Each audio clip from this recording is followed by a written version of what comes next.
शरीर हमने यहीं जला दिया, आत्मा कहीं और चली गई।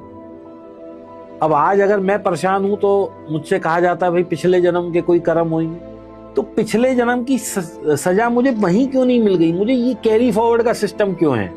मतलब व्हाई इट इज, इस जन्म में मैं अच्छा कर रहा हूं लेकिन मुझे पिछले जन्म के कर्म मिल रहे हैं बुरे, तो मुझे इस जन्म की अच्छाई के फल तब मिलेंगे या तब भी मुझे ये कैरी फॉरवर्ड वाला सिस्टम है? या ये सिर्फ कहने की बातें चलायमान है कि भैया ये ऐसे कह दिया जाता है, लेकिन मतलब ये आप समझ रहे हैं ना मेरा सवाल क्या है? मैं आपका सवाल समझ रहा हूँ। ये असल में सांख्य है। जब आप बहुत गहराई की बातें करते हो तो सांख्य एक हमारे यहाँ ग्रंथों में इतना रिच है, हम अपनी संस्कृति में इतने ग्रंथ है हमारे यहाँ।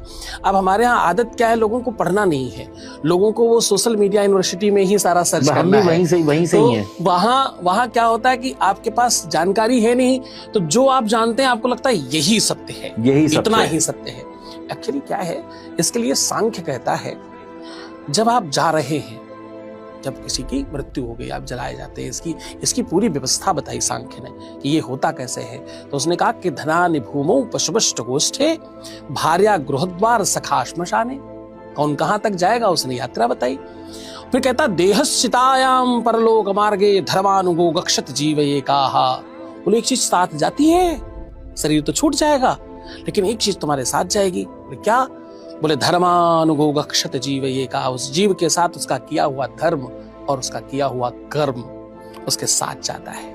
अकाउंट कभी भी बंद नहीं होता, उसी अकाउंट पर आपका काम सदैव ही होगा। आप कहीं ही चले जाएं, किसी भी स्थिति में चले जाएं, क्योंकि शरीर एक कपड़ा ही तो है, मात्र उतना ही परिवर्तित होता है।